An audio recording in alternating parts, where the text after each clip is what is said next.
सब नालों जैम सी भी ਅਸੀਂ ਰੱਬ ਦਾ ਧੰਨਵਾਦ ਕਰਨੇ ਜੋ ਸਾਨੂੰ ਪਰਮੇਸ਼ਰ ਨੇ ਫਿਰ ਆਪਣੀ ਹਜ਼ੂਰੀ ਦੇ ਵਿੱਚ ਆਉਣ ਦਾ ਮੌਕਾ ਦਿੱਤਾ ਹੈ ਔਰ ਤੁਹਾਡੇ ਸਾਰਿਆਂ ਨੇ ਆਉਣ ਦੇ ਲਈ ਅਸੀਂ ਰੱਬ ਦਾ ਧੰਨਵਾਦ ਕਰਨੇ ਹਾਂ। ਅਸੀਂ ਪਰਮੇਸ਼ਰ ਦੇ ਬਚਨ ਵਿੱਚੋਂ ਸਿੱਖਾਂਗੇ। ਅਸੀਂ ਸਿੱਖਦੇ ਪਏ ਹਾਂ ਪਵਿੱਤਰਤਾ ਦਾ ਹਿੱਸਾ ਔਰ ਪਵਿੱਤਰਤਾ ਅਸੀਂ ਪਰਮੇਸ਼ਵਰ ਦੇ ਮਿਲਾਪ ਦੇ ਤੰਬੂ ਦੀ ਕਨਾਤ ਤੋਂ ਲਿਆ ਔਰ ਪਹਿਲਾਂ ਅਸੀਂ ਸਿੱਖ ਚੁੱਕੇ ਹਾਂ ਕਿ ਮਿਲਾਪ ਦਾ ਤੰਬੂ ਦੇ ਆਸ-ਪਾਸ ਜਿਹੜੀ ਕਨਾਤ ਲੱਗੀ ਹੋਈ ਹੈ ਉਹ ਮੁਕਤੀ ਦਾ ਪ੍ਰਤੀਕ ਆ। ਹੁਣ ਅਸੀਂ ਸਿੱਖਦੇ ਪਏ ਕਿ ਉਹ ਪਵਿੱਤਰਤਾ ਦਾ ਪ੍ਰਤੀਕ ਆ। ਸੋ ਅਸੀਂ ਪਹਿਲਾਂ ਸਿੱਖੇ ਹੋਏ ਹਿੱਸੇ 'ਤੇ ਥੋੜ੍ਹੀ ਦੇਰ ਗੌਰ ਕਰਾਂਗੇ ਤਾਂ ਕਿ ਸਾਨੂੰ ਸਾਰਾ ਪਿਛਲਾ ਹਿੱਸਾ ਜਿਹੜਾ ਗੁਜ਼ਰ ਚੁੱਕਿਆ ਹਿੱਸੇ ਉਹ ਅਸੀਂ ਯਾਦ ਕਰ ਸਕੀਏ। ਸੋ ਮਿਲਾਪ ਦੇ ਤੰਬੂ ਦੇ ਆਸ-ਪਾਸ ਲੱਗੀ ਕਨਾਤ ਦਾ ਦੂਸਰਾ ਪਹਿਲੂ ਪਵਿੱਤਰਤਾ ਹੀ ਹੈ ਔਰ ਪਹਿਲਾਂ ਅਸੀਂ ਸਿੱਖ ਚੁੱਕੇ ਹਾਂ ਕਿ ਮਿਲਾਪ ਦੇ ਤੰਬੂ ਦੀ ਕਨਾਤ ਉਹ ਮੁਕਤੀ ਦਾ ਪ੍ਰਤੀਕ ਹੈ। ਸੋ ਪ੍ਰਭੂ ਯਿਸੂ ਮਸੀਹ ਦਾ ਲਹੂ ਸਾਨੂੰ ਸ਼ੁੱਧ ਕਰਦਾ ਹੈ, ਸਾਨੂੰ ਸਾਰੇ ਪਾਪਾਂ ਤੋਂ ਸ਼ੁੱਧ ਕਰਦਾ ਹੈ।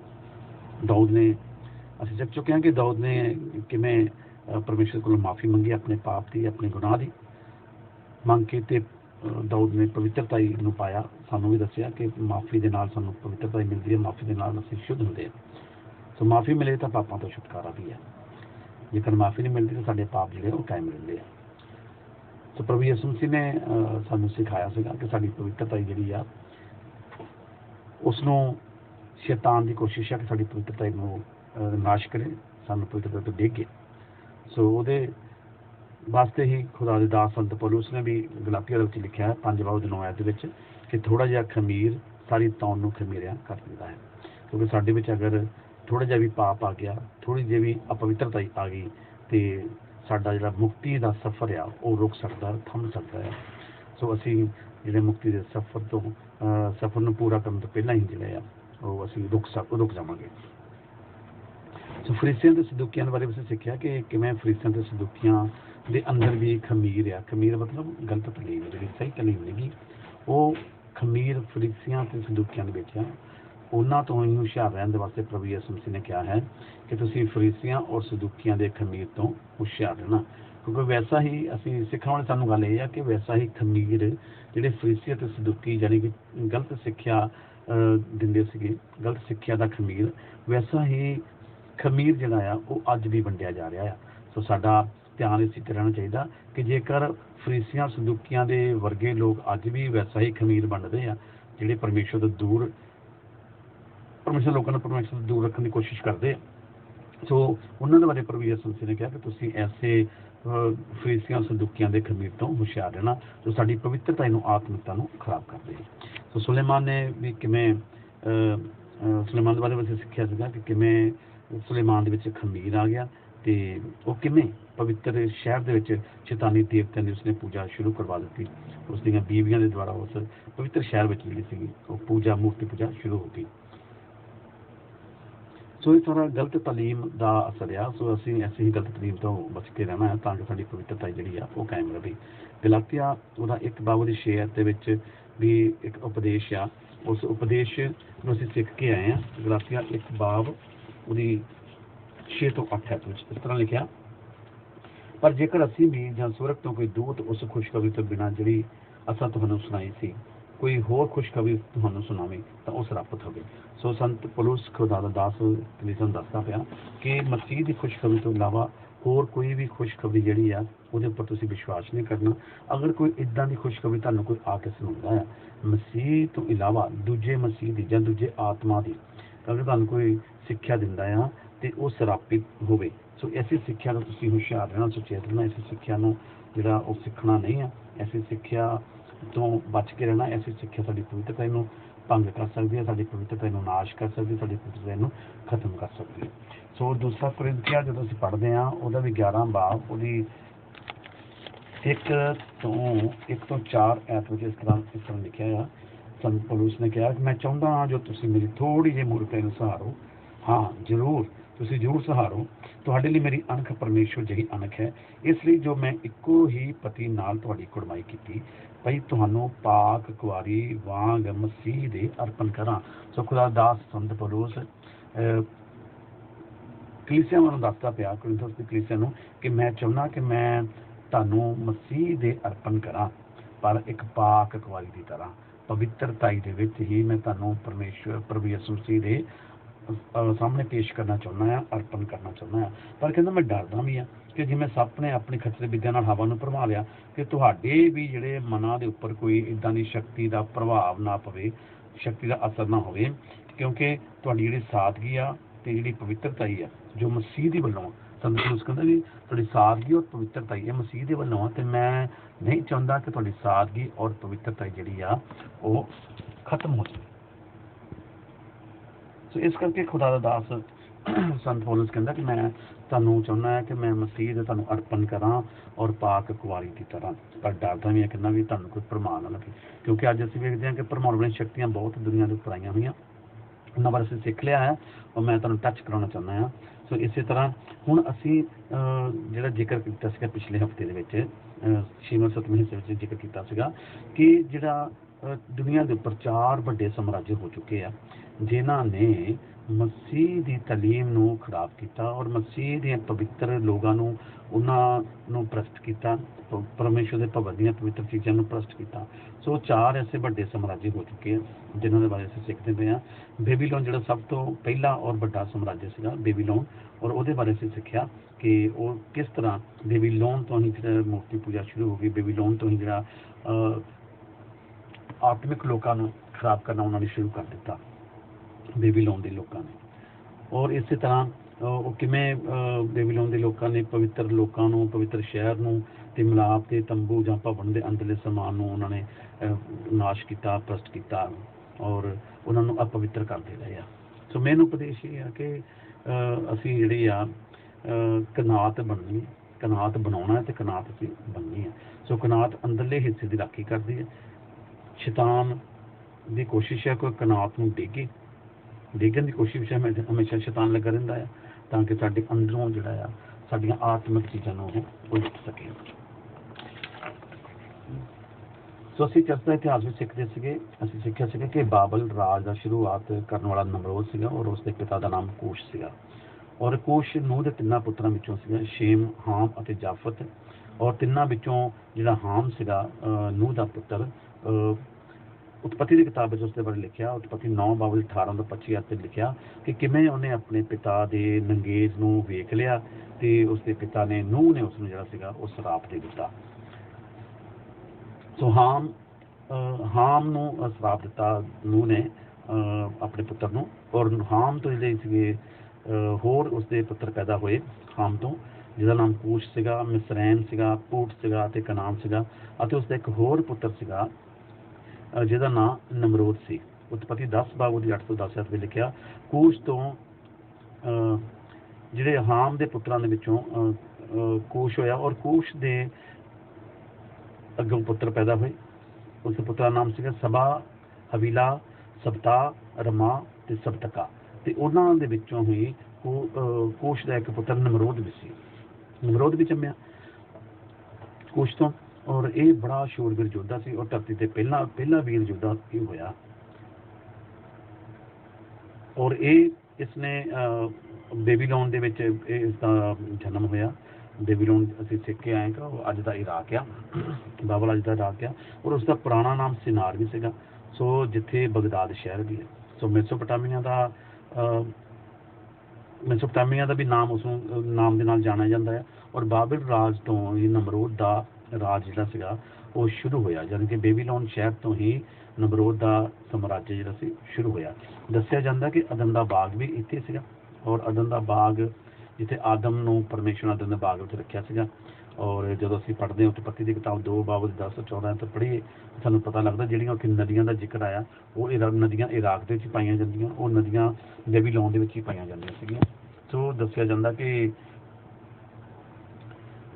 ਉੱਥੇ ਹੀ ਅਦਨ ਦਾ ਬਾਗ ਵੀ ਜਿਹੜਾ ਆ ਪਰਮੇਸ਼ਰ ਨੇ ਲਗਾਇਆ ਸੀਗਾ। ਸੋ ਹੁਣ ਅਸੀਂ ਸਿੱਖ ਲਈਏ ਕਿ ਇੱਥੇ ਹੀ ਕੈਨ ਨੇ ਹਾਬਲ ਨੂੰ ਕਤਲ ਕੀਤਾ ਸੀਗਾ। ਨਮਰੋਦ ਦੇ ਸਮੇਂ ਵਿੱਚ ਸ਼ਹਿਰ ਜਿਹੜਾ ਸੀਗਾ ਬੇਬੀਲੋਨ ਬੜਾ ਤਰੱਕੀ ਪਾਇਆ ਹੋਇਆ ਸ਼ਹਿਰ ਸੀਗਾ, ਡਿਵੈਲਪ ਸਿਟੀ ਸੀਗੀ ਉਹ। ਸੋ ਇੱਥੇ ਬੁੱਤ ਪ੍ਰਸਤੀ ਵੀ ਬਹੁਤ ਹੁੰਦੀ ਸੀਗੀ, ਇਸ ਕਰਕੇ ਬੁੱਤ ਪ੍ਰਸਤੀ ਪਸੰਦ ਜਿਹੜੇ ਸੀਗੇ ਲੋਕ ਉੱਥੇ ਰਹਿੰਦੇ ਸੀਗੇ। ਬੁੱਤ ਪ੍ਰਸਤੀ ਪਸੰਦ ਸ਼ਹਿਰ ਸੀਗਾ, ਔਰ ਇੱਥੇ ਦਾ ਦੇਵਤਾ ਸੀਗਾ ਇੱਕ ਸਦੂਰਕ ਸੀ। ਯਸ਼ਾਇਆ ਦੀ ਕਿਤਾਬ 46 ਬਾਬ ਉਹਦੀ ਇੱਕ ਐਤ ਵਿੱਚ ਲਿਖਿਆ ਹੋਇਆ। ਫਿਰ ਨਬੂਕਦਨਸਰ ਨੇ ਜਿਹੜਾ ਬੇਬੀਲੋਨ ਦਾ ਹੀ, ਬਾਬਲ ਦਾ ਹੀ ਇੱਕ ਰਾਜਾ ਹੋਇਆ ਨਮਰੋਦ ਤੋਂ ਕਾਫੀ ਸਮੇਂ ਬਾਅਦ, नबूकदनस्सर आया और नबूकदनस्सर ने 587 तो 586 ਵਿੱਚ ਪ੍ਰਭੂ ਯਿਸੂ ਮਸੀਹ ਦੇ ਆਉਣ ਤੋਂ ਪਹਿਲਾਂ ਦੇ ਇਹ ਸਨ ਆ। ਸੋ ਇਹ ਉਲਟੇ ਸੀਗੇ, 87 ਤੋਂ 86 ਹੋਇਆ ਵਿੱਚ ਯਰੂਸ਼ਲਮ ਨੂੰ ਆਪਣੇ ਅਧਿਕਾਰ ਵਿੱਚ ਜਿਹੜਾ ਸੀਗਾ ਨਬੂਕਦਨਸਰ ਨੇ ਯਰੂਸ਼ਲਮ ਨੂੰ ਆਪਣੇ ਅਧਿਕਾਰ ਦੇ ਵਿੱਚ ਲੈ ਲਿਆ। ਸੋ ਜਦੋਂ ਅਸੀਂ ਇਤਿਹਾਸ ਦੀ ਕਿਤਾਬ ਪੜ੍ਹਦੇ ਹਾਂ, ਦੂਜਾ ਇਤਿਹਾਸ उसका 36 बाब पढ़ते हैं, 36 बाब की 9 और 10 है।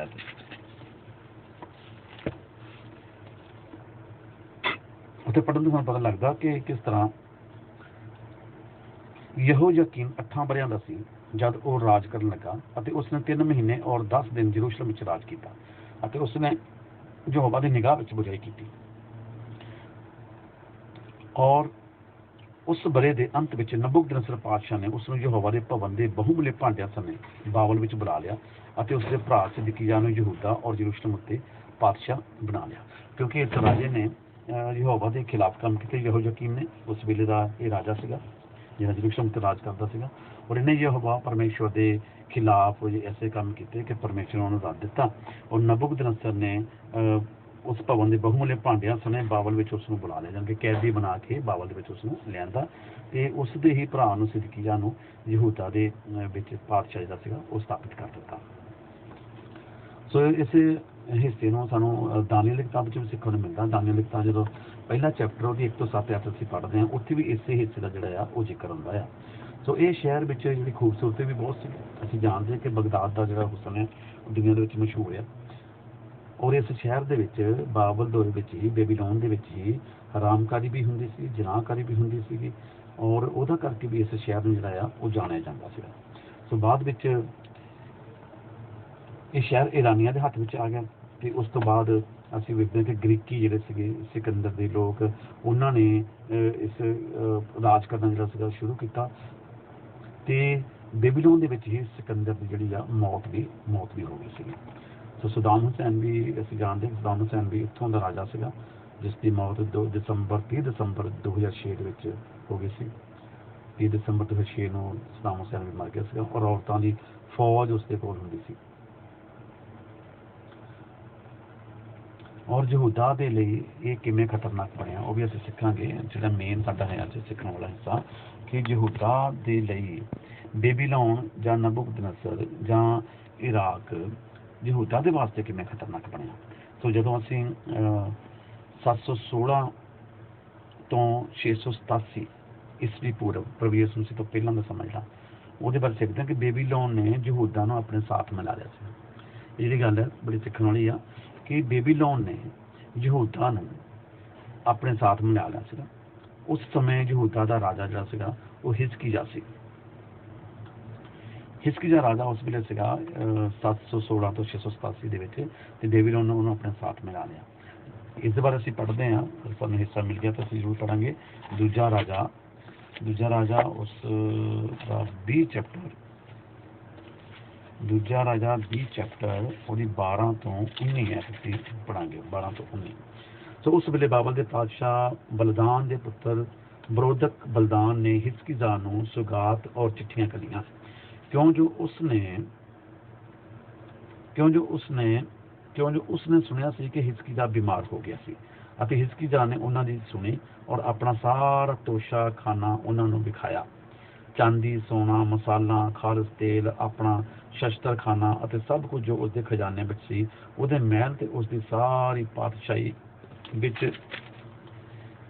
कुछ जहाना नहीं सी जो हिजकिय्याह ने उन्हां नूं ना दिखाया। तो इस जगह पर भी नबूकदनस्सर बेबीलोन के लोगों को जिहड़ा हिजकिय्याह ने अपने भवन का सारा जो साजो समान सीगा जिन्ना भी असला सीगा जिन्ना भी खजाना सीगा सारा कुछ दिखा दिता। जो हिजकिय्याह ने उन्होंने सारा कुछ दिखाने तो बाद यशायाह नबी हिजकिय्याह के कोल आया। यशायाह नबी जिहदे बारे असीं पढ़ते हैं बाइबल दे विचों नबियां दे विचों यशायाह नबी और तद यशायाह नबी हिजकिय्याह पातशाह दे कोल आया और उसनूं आख्या इन्हां मनुक्खां ने की आख्या और वो कित्थों तेरे कोल आए। हिजकिय्याह ने अगों आख्या वो एक दूर दे देश तो आए बाबल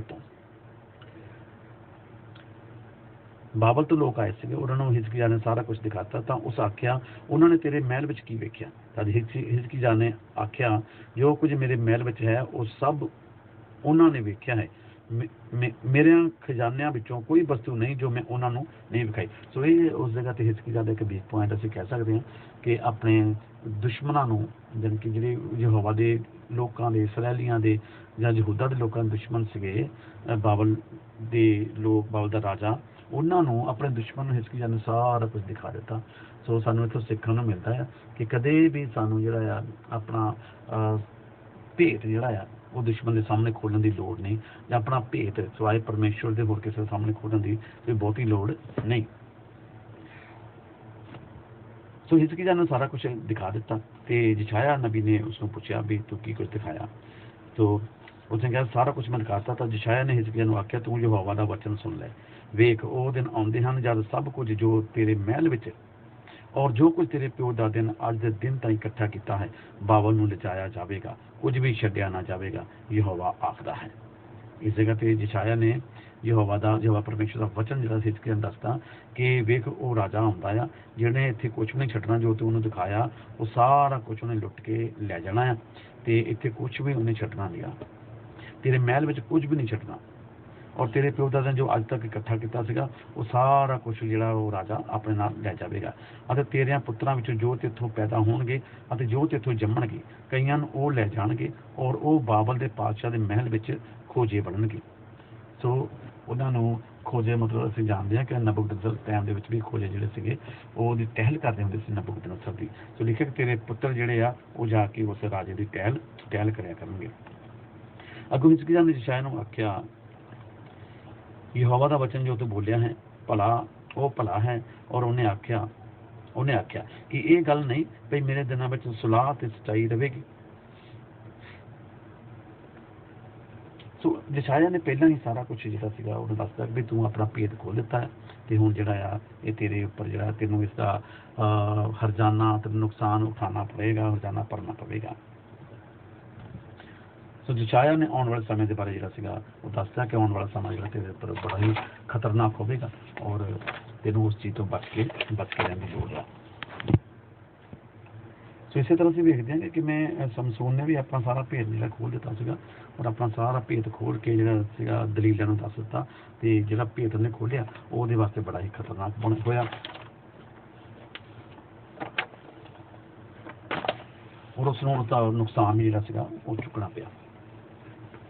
ਸੋ ਖੁਦਾਵੰਦ ਤੁਹਾਨੂੰ ਬੜੀ ਆਸ਼ੀਸ਼ ਬਰਕਤ ਦੇਵੇ। ਫਿਰ ਕੁਝ ਸਮੇਂ ਤੋਂ ਬਾਅਦ ਯਹੂਦਾ ਨੇ ਬੈਬੀਲੋਨ ਤੇ ਹਮਲਾ ਕੀਤਾ। ਇਹ ਸੋਚ ਕੇ ਕਿ ਮਿਸਰ ਮੇਰੀ ਸਹਾਇਤਾ ਕਰੇਗਾ। ਸੋ ਇੱਕ ਸਮੇਂ ਦੇ ਵਿੱਚ ਮਿਸਰ ਨੂੰ ਯਹੂਦਾ ਆਪਣਾ ਦੋਸਤ ਸਮਝਣ ਲੱਗਾ ਕਿਉਂਕਿ ਬੈਬੀਲੋਨ ਦਾ ਰਾਜਾ ਜਿਹੜਾ ਸੀਗਾ ਉਹ ਆਪਣੇ ਕੁਝ ਲੜਾਈਆਂ ਦੇ ਵਿੱਚ ਵਿਅਸਤ ਹੋ ਗਿਆ, ਬਿਜੀ ਹੋ ਗਿਆ ਤੇ ਯਹੂਦਾ ਨੇ ਸੋਚਿਆ ਵੀ ਹੁਣ ਸ਼ਾਇਦ ਉਹਦਾ ਧਿਆਨ ਇੱਧਰ ਉੱਧਰ ਹੋ ਗਿਆ ਤੇ ਮੈਂ ਮਿਸਰ ਦੇ ਕੋਲ ਆਪਣੀ ਸਹਾਇਤਾ ਮੰਗਾਂਗਾ ਔਰ ਮਿਸਰ ਦੇ ਕੋਲ ਸਹਾਇਤਾ ਮੰਗਣ ਦੀ ਕੋਸ਼ਿਸ਼ ਕੀਤੀ। ਇਸ ਤੇ ਯਰਮੀਆ ਨਬੀ ਨੇ ਫਿਰ ਵਿਰੋਧ ਕੀਤਾ। ਯਰਮੀਆ ਨਬੀ ਨੇ ਯਹੂਦਾ ਦੇ ਨਾਲ ਵਿਰੋਧ ਕੀਤਾ ਵੀ ਤੂੰ ਮਿਸਰ ਦੇ ਕੋਲੋਂ ਕਿਉਂ ਹੈਲਪ ਮੰਗਦਾ ਹੈ, ਮਿਸਰ ਤੋਂ ਸਹਾਇਤਾ ਤੇਰੇ ਵਾਸਤੇ ਜਿਹੜੀ ਆ ਉਹ ਸਹਾਇਤਾ ਲੈਣੀ ਤੇਰੇ ਵਾਸਤੇ ਚੰਗੀ ਗੱਲ ਨਹੀਂ। ਇਹਨੂੰ ਅਸੀਂ ਪੜ੍ਹ ਸਕਦੇ ਹਾਂ ਯਰਮੀਆ ਦੀ ਕਿਤਾਬ 2 ਬਾਬ ਉਹਦੇ 18 ਤੋਂ 36 ਐਤ ਵਿੱਚ ਇਹਦਾ ਜ਼ਿਕਰ ਹੁੰਦਾ ਹੈ ਕਿ ਕਿਵੇਂ ਯਰਮੀਆ ਨਬੀ ਨੇ ਯਹੂਦਾ ਨੂੰ ਕਿਹਾ ਕਿ ਤੂੰ ਮਿਸਰ ਦੇ ਕੋਲੋਂ ਜਿਹੜਾ ਸਹਾਇਤਾ ਨਾ ਮੰਗ, ਉਹ ਤੇਰੇ ਵਾਸਤੇ ਖਤਰਨਾਕ ਸਿੱਧ ਹੋ ਸਕਦਾ ਹੈ। ਔਰ ਇਹਦੇ ਦਰਮਿਆਨ ਨਬੂਕਦਨੇਸਰ ਨੇ ਯਰੂਸ਼ਲਮ 'ਤੇ ਹਮਲਾ ਕਰ ਦਿੱਤਾ।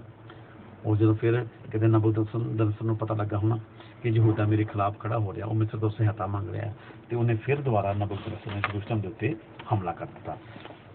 ਜਦੋਂ ਅਸੀਂ ਪੜ੍ਹਦੇ ਹਾਂ ਰਾਜੇ ਦੀ ਕਿਤਾਬ ਦੂਸਰਾ ਰਾਜਾ 24 ਬਾਬ ਉਸਦੀ 17 ਐਤ 1 ਤੋਂ 17 ਤੇ ਉੱਥੋਂ ਸਾਨੂੰ ਪੜ੍ਹਨ ਦੇ ਬਾਰੇ ਪੜ੍ਹ ਸਕਦੇ ਹਾਂ ਅਸੀਂ ਔਰ ਉੱਥੋਂ ਸਾਨੂੰ ਹੋਰ ਜਾਣਕਾਰੀ ਮਿਲੇਗੀ। ਉਹਦੇ ਦਿਨੀ ਨਬੂਕਦਨੇਸਰ ਬਾਬਲ ਦਾ ਪਾਤਸ਼ਾਹ ਚੜ੍ਹ ਆਇਆ ਔਰ ਯਕੀਮ 3 ਵਰ੍ਹੇ ਉਹਦਾ ਦਾਸ ਬਣਿਆ ਰਿਹਾ। ਤਦੋਂ ਫਿਰ ਕੇ ਉਸ ਤੋਂ ਬੇਮੁਖ ਹੋ ਗਿਆ ਅਤੇ ਯਹੋਵਾ ਨੇ ਉਹਦੇ ਵਿਰੁੱਧ ਕਸਤੀਆਂ ਦੇ ਜੱਥੇ ਔਰ ਆਰਾਮ ਦੇ ਜੱਥੇ ਔਰ ਮੁਆਬ ਦੇ ਜੱਥੇ ਔਰ ਅਮੋਨੀਆਂ ਦੇ ਜੱਥੇ ਘੱਲੇ ਔਰ ਉਸਨੇ ਯਹੂਦਾ ਦੇ ਵਿਰੁੱਧ ਉਹਨਾਂ ਨੂੰ ਘੱਲਿਆ ਤਾਂ ਜੋ ਯਹੋਵਾ ਦੇ ਉਸ ਵਚਨ ਦੇ ਅਨੁਸਾਰ ਜੋ ਉਸਨੇ ਆਪਣੇ ਦਾਸਾਂ ਨਬੀਆਂ ਦੇ ਰਾਹੀਂ ਬੋਲਿਆ ਸੀ ਉਹਨੂੰ ਨਾਸ਼ ਕਰੇ। ਸੱਚਮੁੱਚ ਯਹੋਵਾ ਦੇ ਹੁਕਮ ਕਰਕੇ ਹੀ ਇਹ ਯਹੂਦਾ ਨਾਲ ਹੋਇਆ ਤਾਂ ਜੋ ਮਨੁੱਖ ਦੀਆਂ ਪਾਪਾਂ ਕਰਕੇ ਉਹਦੀਆਂ ਸਾਰੀਆਂ ਕਰਨੀਆਂ ਅਨੁਸਾਰ ਉਹਨਾਂ ਨੂੰ ਆਪਣੇ ਅੱਗਿਓਂ ਪਰੇ ਹਟਾ ਦੇਵੇ। ਨਾਲੇ ਉਹਨਾਂ ਬੇਦੋਸ਼ੀਆਂ ਦੇ ਲਹੂ ਦੇ ਕਾਰਨ ਵੀ ਜੋ ਉਹਨੇ ਬਹਾਇਆ ਸੀ, ਕਿਉਂ ਜੋ ਉਹਨੇ ਬੇਦੋਸ਼ੀਆਂ ਦੇ ਲਹੂ ਨਾਲ ਯਰੂਸ਼ਲਮ ਨੂੰ ਭਰ ਛੱਡਿਆ ਸੀ,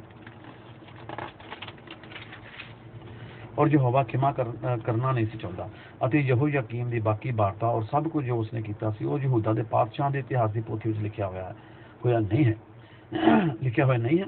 ਸੋ ਯਹੋਯਾਕੀਮ ਆਪਣੇ ਪਿਓ ਦਾਦਿਆਂ ਦੇ ਨਾਲ ਸੌਂ ਗਿਆ ਔਰ ਉਹਦਾ ਪੁੱਤਰ ਯਹੋਯਾਕੀਨ ਉਹਦੇ ਥਾਂ ਰਾਜ ਕਰਨ ਲੱਗਾ ਅਤੇ ਮਿਸਰ ਦੇ ਪਾਤਸ਼ਾਹ ਫੇਰ ਕਦੀ ਆਪਣੇ ਦੇਸ਼ੋਂ ਬਾਹਰ ਨਾ ਨਿਕਲਿਆ ਕਿਉਂ ਜੋ ਬਾਬਲ ਦੇ ਪਾਤਸ਼ਾਹ ਨੇ ਮਿਸਰ ਦੇ ਨਾਲੇ ਤੋਂ ਲੈ ਕੇ ਫਰਾਤ ਦੇ ਦਰਿਆ ਤਾਈਂ ਸਭ ਕੁਝ ਜੋ ਮਿਸਰ ਦੇ ਪਾਤਸ਼ਾਹ ਦਾ ਸੀ ਲੈ ਲਿਆ।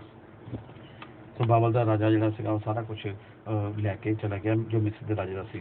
ਤਾਂ ਯਹੋਯਾਕੀਨ ਰਾਜ ਕਰਨ ਲੱਗਾ ਤਾਂ ਉਹ 18 ਵਰ੍ਹਿਆਂ ਦਾ ਸੀ ਔਰ ਉਸਨੇ ਯਰੂਸ਼ਲਮ ਵਿੱਚ 3 ਮਹੀਨੇ ਰਾਜ ਕੀਤਾ। 3 ਮਹੀਨੇ ਰਾਜ ਕੀਤਾ ਔਰ ਉਸ ਦੀ ਮਾਤਾ ਦਾ ਨਾਮ ਨਹੋਸ਼ਤਾ ਸੀ ਜੋ ਯਰੂਸ਼ਲਮ ਦੇ ਅਲਨਥਾਨ ਦੀ ਧੀ ਸੀ ਅਤੇ ਜਿਵੇਂ ਉਸ ਦੇ ਪਿਓ ਦਾਦਿਆਂ ਨੇ ਸਭ ਕੁਝ ਕੀਤਾ ਉਵੇਂ ਉਸਨੇ ਵੀ ਕੀਤਾ ਜੋ ਯਹੋਵਾ ਦੀ ਨਿਗਾਹ ਵਿੱਚ ਭੈੜਾ ਸੀ। ਉਸ ਵੇਲੇ ਬਾਬਲ ਦੇ ਪਾਤਸ਼ਾਹ ਨਬੂਕਦਨੇਸਰ ਦੇ ਚਾਕਰਾਂ ਨੇ ਯਰੂਸ਼ਲਮ ਉੱਤੇ ਚੜ੍ਹਾਈ ਕੀਤੀ ਔਰ ਸ਼ਹਿਰ ਘੇਰਿਆ ਗਿਆ ਅਤੇ ਬਾਬਲ ਦਾ ਪਾਤਸ਼ਾਹ ਨਬੂਕਦਨੇਸਰ ਸ਼ਹਿਰ ਤੇ ਚੜ੍ਹ ਆਇਆ ਜਦ ਕਿ ਉਹਦੇ ਚਾਕਰ ਉਹਨੂੰ ਘੇਰ ਰਹੇ ਸਨ। ਤਦ ਯਹੂਦਾ ਦਾ ਪਾਤਸ਼ਾਹ ਯਹੋਯਾਕੀਨ ਆਪਣੀ ਮਾਤਾ ਆਪਣੇ ਚਾਕਰਾਂ ਆਪਣੇ ਸਰਦਾਰਾਂ ਅਤੇ ਆਪਣੇ ਦਰਬਾਰੀਆਂ ਸਣੇ ਨਿਕਲ ਕੇ ਬਾਹਰ ਬਾਬਲ ਦੇ ਪਾਤਸ਼ਾਹ ਕੋਲ ਆਇਆ ਔਰ ਬਾਬਲ ਦੇ ਪਾਤਸ਼ਾਹ ਨੇ ਆਪਣੇ ਰਾਜ ਦੇ 8ਵੇਂ ਵਰ੍ਹੇ ਉਹਨੂੰ ਫੜ ਲਿਆ ਤਾਂ ਉਹ ਯਹੋਵਾ ਦੇ ਭਵਨ ਦਾ ਸਾਰਾ ਖਜ਼ਾਨਾ ਔਰ ਪਾਤਸ਼ਾਹ ਦੇ ਮਹਿਲ ਦਾ ਸਾਰਾ ਖਜ਼ਾਨਾ ਉੱਥੋਂ ਲੈ ਗਿਆ ਔਰ ਸੋਨੇ ਦੇ ਸਭੋ ਭਾਂਡੇ ਜੋ ਇਸਰਾਇਲ ਦੇ ਪਾਤਸ਼ਾਹ ਸੁਲੇਮਾਨ ਨੇ ਯਹੋਵਾ ਦੀ ਹੈਕਲ ਵਿੱਚ ਬਣਾਏ ਸਨ ਉਸਨੇ ਕੱਟ ਕੇ ਯਹੋਵਾ ਦੇ ਕਹੇ ਅਨੁਸਾਰ ਟੁਕੜੇ ਟੁਕੜੇ ਕਰ ਦਿੱਤੇ ਅਤੇ ਉਹ ਸਾਰੇ ਯਰੂਸ਼ਲਮ ਨੂੰ ਸਾਰਿਆਂ ਸਰਦਾਰਾਂ ਸਾਰਿਆਂ ਬਲਵੰਤ ਯੋਧਿਆਂ ਨੂੰ ਅਰਥਾਤ 10,000 ਬੰਦੂਏ ਨਾਲ ਸਾਰੇ ਕਾਰੀਗਰ ਅਤੇ ਲੋਹਾਰਾਂ ਨੂੰ ਅਸੀਰ ਕਰਕੇ ਲੈ ਗਿਆ ਔਰ ਦੇਸ਼ ਦੀਆਂ ਅਤੀ ਕੰਗਾਲਾਂ ਤੋਂ ਬਿਨਾਂ ਹੋਰ ਕੋਈ ਬਾਕੀ ਨਾ ਰਿਹਾ। ਨਾਲੇ ਉਹ ਯਹੋਯਾਕੀਨ ਨੂੰ ਅਸੀਰ ਕਰਕੇ ਬਾਬਲ ਨੂੰ ਲੈ ਗਿਆ ਔਰ ਪਾਤਸ਼ਾਹ ਦੀ ਮਾਤਾ ਪਾਤਸ਼ਾਹ ਦੀਆਂ ਰਾਣੀਆਂ ਉਹਦੇ ਦਰਬਾਰੀਆਂ ਅਤੇ ਦੇਸ਼ ਦੇ ਮਹਾਂਪੁਰਸ਼ਾਂ ਨੂੰ ਅਸੀਰ ਕਰਕੇ ਯਰੂਸ਼ਲਮ ਤੋਂ ਬਾਬਲ ਨੂੰ ਲੈ ਗਿਆ ਅਤੇ ਸਾਰੇ ਸ਼ੂਰਬੀਰਾਂ ਨੂੰ ਜੋ 7,000 ਸਨ ਕਾਰੀਗਰਾਂ ਲੋਹਾਰਾਂ ਨੂੰ ਜੋ 1,000 ਸਨ ਅਤੇ ਸਾਰੇ ਗੁਣੀ ਯੋਧੇ ਸਨ ਉਹਨਾਂ ਨੂੰ ਬਾਬਲ ਦਾ ਪਾਤਸ਼ਾਹ ਅਸੀਰ ਕਰਕੇ ਬਾਬਲ ਵਿੱਚ ਲਿਆਇਆ ਅਤੇ ਬਾਬਲ ਦੇ ਪਾਤਸ਼ਾਹ ਨੇ ਉਹਦੇ ਚਾਚੇ ਮਤਨਿਆ ਨੂੰ ਉਸਦੇ ਥਾਂ ਪਾਤਸ਼ਾਹ ਬਣਾਇਆ ਔਰ ਉਸਦਾ ਨਾਮ ਬਦਲ ਕੇ ਸਿਦਕੀਆ ਰੱਖ ਦਿੱਤਾ। ਤਾਂ ਸਿਦਕੀਆ ਰਾਜ ਕਰਨ ਲੱਗਾ ਤਾਂ 21 ਵਰ੍ਹਿਆਂ ਦਾ ਸੀ ਔਰ ਉਸਨੇ ਯਰੂਸ਼ਲਮ ਵਿੱਚ 11 ਵਰ੍ਹੇ ਰਾਜ ਕੀਤਾ ਔਰ ਉਸਦੀ ਮਾਤਾ ਦਾ ਨਾਮ ਹਮੂਟਲ ਸੀ ਜੋ ਲਿਬਨਾ ਦੇ ਯਰਮਿਆ ਦੀ ਧੀ ਸੀ। ਸੋ ਇਸ ਤਰ੍ਹਾਂ ਰਾਜੇ ਨਬੂਕਦਨੇਸਰ ਨੇ ਸਾਰਾ ਕੁਝ ਲੈ ਗਿਆ ਲੁੱਟ ਕੇ। ਉਹ ਲਿਖਿਆ ਕਿ ਕੰਗਾਲਾਂ ਤੋਂ ਬਿਨਾਂ ਉਸ ਸ਼ਹਿਰ ਵਿੱਚ ਜਿਹੜਾ ਕੁਛ ਵੀ ਨਾ ਰਿਹਾ ਔਰ ਸਿਰਫ ਕੰਗਾਲ ਹੀ ਰਹਿ ਗਏ। ਬਾਕੀ ਜੋ ਕੀਮਤੀ ਚੀਜ਼ਾਂ ਸੀ ਪੜ੍ਹੇ ਲਿਖੇ ਲੋਕ ਸੀਗੇ ਵਿਦਵਾਨ ਲੋਕ ਸੀਗੇ ਔਰ ਸ਼ੂਰਬੀਰ ਲੋਕ ਸੀਗੇ ਕਾਰੀਗਰ ਲੋਕ ਸੀਗੇ ਗੁਣੀ ਸੀਗੇ ਯੋਧੇ ਉਹਨਾਂ ਸਾਰਿਆਂ ਨੂੰ ਉਹ ਅਸੀਰ ਕਰਕੇ ਲੈ ਗਿਆ।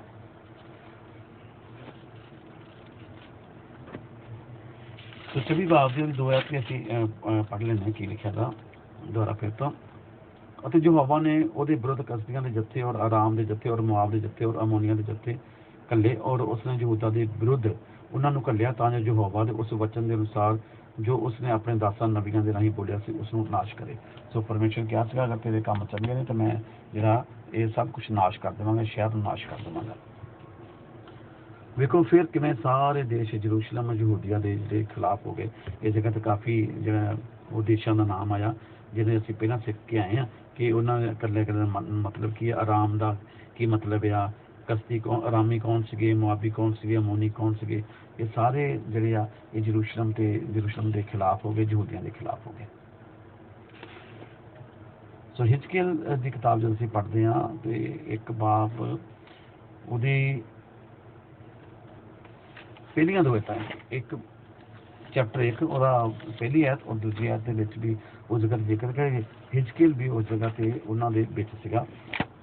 ਪੜ੍ਹ ਲੈਂਦੇ ਹਾਂ ਅਸੀਂ ਅਗਰ ਸਾਨੂੰ ਜਲਦੀ ਇਹ ਹਿੱਸਾ ਮਿਲ ਗਿਆ ਹਿਜ਼ਕੀਏਲ ਦਾ ਤੇ ਅਸੀਂ ਇਸ ਆਇਤ ਨੂੰ ਵੀ ਪੜ੍ਹ ਲੈਂਦੇ ਹਾਂ। ਸੋ ਇਸ ਤਰ੍ਹਾਂ ਪਰਮੇਸ਼ਵਰ ਲੋਕ ਜਿਹੜੇ ਸੀ ਸਾਰੇ ਉਹ ਬੰਦੀ ਬਣਾ ਕੇ ਬਾਬਲ ਦਾ ਰਾਜਾ ਉਹਨਾਂ ਨੂੰ ਨਬੂਕਦਨੇਸਰ ਆਪਣੇ ਸ਼ਹਿਰ ਦੇ ਵਿੱਚ ਸਾਰੇ ਵਿਦਵਾਨਾਂ ਨੂੰ ਲੈ ਗਿਆ ਜਿਨ੍ਹਾਂ ਦੇ ਵਿੱਚ ਸੰਦਾਨੀ ਦੀ ਕਿਤਾਬ ਪੜ੍ਹਨ ਦੇ ਪਤਾ ਲੱਗਦਾ ਆ ਕਿ ਉਹਨਾਂ ਵਿੱਚ ਦਾਨੀਅਲ ਵੀ ਸੀਗਾ ਸ਼ਦਰਕ ਮੇਸ਼ਕ ਅਬਦਨਗੋ ਵੀ ਸੀਗਾ ਔਰ ਜਿਸ ਤਰ੍ਹਾਂ ਅਸੀਂ ਆਪੇ ਗੀਤ ਵੀ ਗਾ ਰਹੇ ਸੀਗੇ ਸ਼ਦਰਕ ਮੇਸ਼ਕ ਦਾਨੀਅਲ ਦੀ ਤਰ੍ਹਾਂ। ਇਸੇ ਤਰ੍ਹਾਂ ਜਿਹੜਾ ਸ਼ੈਤਾਨ ਆ ਉਹ ਪਰਮੇਸ਼ਵਰ ਦੇ ਸ਼ਦਰਕ ਮੇਸ਼ਕ ਦੇ ਅਬਦਨਗੋ ਵਰਗੇ ਭਗਤਾਂ ਨੂੰ ਸੰਤਾਂ ਨੂੰ ਅੱਜ ਵੀ ਜਿਹੜਾ ਆ ਸ਼ੈਤਾਨ ਉਹ ਲੁੱਟਦਾ ਪਿਆ ਆ। ਔਰ ਅੱਜ ਵੀ ਦਾਨੀਅਲ ਵਰਗੇ ਵਿਦਵਾਨਾਂ ਨੂੰ ਉਹ ਕੈਦੀ ਬਣਾ ਕੇ ਆਪਣੇ ਭਵਨ ਦੇ ਵਿੱਚ ਰੱਖਣ ਦੀ ਕੋਸ਼ਿਸ਼ ਦੇ ਵਿੱਚ ਲੱਗਾ ਹੋਇਆ। ਔਰ ਕਈ ਨਬੂਕਦਨਸਰ ਅੱਜ ਦੇ ਜਿਹੜੇ ਆ ਉਹ ਵੀ ਉਹਨਾਂ ਨੂੰ ਵੀ ਜਿਹੜੇ ਸ਼ੈਤਾਨ ਕੈਦੀ ਬਣਾ ਕੇ ਆਪਣੇ ਕੋਲ ਰੱਖ ਲੈਂਦਾ, ਪਰ ਆਖਿਰ ਜਿਹੜਾ ਉਹ ਜਿੱਤ ਹੈ ਪਰਮੇਸ਼ਵਰ ਦੀ ਹੈ। ਹਿਜ਼ਕੀਏਲ ਪਹਿਲਾ ਬਾਬ ਉਹਦੀ ਪਹਿਲੀ ਔਰ ਦੂਸਰੀ ਆਇਤ ਵਿੱਚ ਇਸ ਤਰ੍ਹਾਂ ਲਿਖਿਆ, 30ਵੇਂ ਵਰ੍ਹੇ ਦੇ ਚੌਥੇ ਮਹੀਨੇ ਦੀ 5ਵੀਂ ਤਾਰੀਖ ਨੂੰ ਐਂ ਹੋਇਆ ਕਿ ਜਦ ਕਬਾਰ ਨਹਿਰ ਉੱਤੇ ਅਸੀਰਾਂ ਦੇ ਵਿਚਕਾਰ ਸਾਂ ਤਾਂ ਆਕਾਸ਼ ਖੁੱਲ੍ਹ ਗਏ ਅਤੇ ਮੈਂ ਪਰਮੇਸ਼ਵਰ ਦੇ ਦਰਸ਼ਨ ਪਾਏ। ਉਸ ਮਹੀਨੇ ਦੀ 5ਵੀਂ ਤਾਰੀਖ ਨੂੰ ਯਹੋਯਾਕੀਨ ਪਾਤਸ਼ਾਹ ਦੀ ਅਸੀਰੀ ਦੇ 5ਵੇਂ ਵਰ੍ਹੇ ਵਿੱਚ ਯਹੋਵਾ ਦਾ ਵਚਨ ਬੂਜੀ ਦੇ ਪੁੱਤਰ ਹਿਜ਼ਕੀਏਲ ਜਾਜਕ ਉੱਤੇ, ਜੋ ਕਸਦੀਆ ਦੇ ਦੇਸ਼ ਵਿੱਚ ਕਬਾਰ ਨਹਿਰ ਉੱਤੇ ਸੀ, ਉਤਰਿਆ ਅਤੇ ਉੱਥੇ ਯਹੋਵਾ ਦਾ ਹੱਥ ਉਸ ਦੇ ਉੱਤੇ ਸੀ। ਜਦੋਂ ਮੈਂ ਡਿੱਠਾ ਤਾਂ ਵੇਖੋ, ਉੱਤਰ ਵੱਲੋਂ ਵੱਡੀ ਹਨੇਰੀ ਆਈ, ਇੱਕ ਵੱਡਾ ਬੱਦਲ ਅੱਗ ਨਾਲ ਵਲਿਆ ਹੋਇਆ ਅਤੇ ਉਹਦੇ ਦੁਆਲੇ ਚਮਕ ਸੀ ਅਤੇ ਉਹਦੇ ਵਿਚਾਲਿਓਂ ਅਥਵਾ ਅੱਗ ਦੇ ਵਿੱਚੋਂ ਸਿਕਲ ਕੀਤੇ ਹੋਏ ਪਿੱਤਲ ਵਰਗੀ ਸ਼ਕਲ ਨੇ ਵਿਖਾਈ ਦਿੱਤੀ।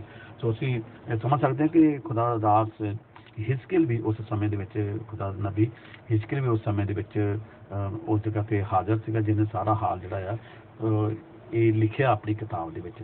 ਸੋ ਸਾਨੂੰ ਇਸ ਤੋਂ ਪਤਾ ਲੱਗਦਾ ਕਿ ਹਿਜ਼ਕੀਏਲ ਦਾ ਹਿੱਸਾ ਜਿੰਨਾ ਵੀ ਆ ਉਹ ਅਸੀਰੀ ਦੇ ਸਮੇਂ ਦੇ ਨਾਲ ਹੀ ਸੰਬੰਧ ਰੱਖਦਾ ਆ, ਜਦੋਂ ਯਹੂਦਾ ਯਰੂਸ਼ਲਮ ਜਦੋਂ ਅਸੀਰ ਕਰ ਲਿਆ ਗਿਆ, ਗੁਲਾਮ ਬਣਾ ਲਿਆ ਗਿਆ, ਨਬੂਕਦਨਸਰ ਨੇ ਗੁਲਾਮ ਬਣਾ ਲਿਆ। ਅਤੇ ਉਸ ਸਮੇਂ ਦੇ ਨਬੀਆਂ ਦੇ ਬਾਰੇ ਸਾਨੂੰ ਪਤਾ ਲੱਗਦਾ, ਸਿੱਖਿਆ ਹੈ ਯਸ਼ਾਇਆ ਵੀ ਉਸ ਸਮੇਂ ਦਾ ਨਬੀ ਸੀਗਾ ਔਰ ਹਿਜ਼ਕੀਏਲ ਵੀ ਔਰ ਯਰਮੀਆ ਵੀ ਉਸੇ ਸਮੇਂ ਦੇ ਨਬੀ ਸੀਗੇ। ਔਰ ਅਸੀਂ ਜਦੋਂ ਇਹਨਾਂ ਤਿੰਨਾਂ ਕਿਤਾਬਾਂ ਨੂੰ ਪੜ੍ਹਾਂਗੇ ਤਾਂ ਸਾਨੂੰ ਪਤਾ ਲੱਗੇਗਾ ਕਿ ਇਹ ਸਾਰਾ ਜੋ ਇਹਨਾਂ ਨੇ ਬਿਆਨ ਕੀਤਾ ਆਪਣੀ ਕਿਤਾਬਾਂ ਦੇ ਵਿੱਚ, ਇਹ ਉਸ ਵੇਲੇ ਯਹੂਦਾ ਦੇ ਅਸੀਰੀ ਦੇ ਸਮੇਂ ਦੀ ਗੱਲ ਹੋ ਰਹੀ ਹੈ, ਯਹੂਦਾ ਦੀ ਗੁਲਾਮੀ ਦੇ ਸਮੇਂ ਦੀ ਗੱਲ ਹੋ ਰਹੀ ਆ ਕਿ ਕਿਵੇਂ ਯਹੂਦਾ ਨੂੰ ਬੇਬੀਲੋਨ ਨੇ ਜਾਂ ਬਾਬਲ ਦੇ ਰਾਜਾ ਨੇ, ਨਬੂਕਦਨਸਰ ਨੇ ਜਿਹੜਾ ਗੁਲਾਮ ਬਣਾ ਕੇ ਰੱਖਿਆ ਹੋਇਆ ਸੀਗਾ।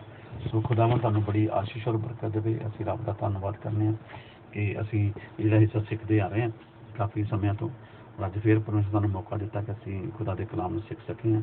ਔਰ ਇਹ ਹਿਸਟਰੀ ਆ, ਇਤਿਹਾਸ ਆ, ਕਿਸ ਤਰ੍ਹਾਂ ਸਾਨੂੰ ਪਤਾ ਲੱਗ ਗਿਆ ਕਿ ਕਿਸ ਤਰ੍ਹਾਂ ਜਿਹੜਾ ਇਸਰਾਏਲ, ਯਹੂਦਾ ਜਾਂ ਯਰੂਸ਼ਲਮ ਜਿਹੜਾ ਹੈ ਉਹ ਕੈਦ ਦੇ ਵਿੱਚ ਚਲੇ ਗਿਆ, ਕਿਵੇਂ ਬੇਬੀਲੋਨ ਤੋਂ ਸ਼ੁਰੂ ਹੋਇਆ ਔਰ ਨਬੂਕਦਨਸਰ ਤੱਕ ਆਉਂਦਿਆਂ ਜਿਹੜੇ ਇਸਰਾਏਲ ਕੌਮ ਜਿਹੜੀ ਸੀਗੀ ਉਹ ਦੋ ਹਿੱਸਿਆਂ ਦੇ ਵਿੱਚ ਵੰਡੀ ਗਈ। ਪਹਿਲਾਂ 12 ਗੋਤਰ ਸੀਗੇ ਔਰ 12 ਦੇ ਵਿੱਚੋਂ ਉਹਨਾਂ ਨੂੰ ਹੋਰ ਡਿਵਾਈਡ ਕਰ ਦਿੱਤਾ ਗਿਆ।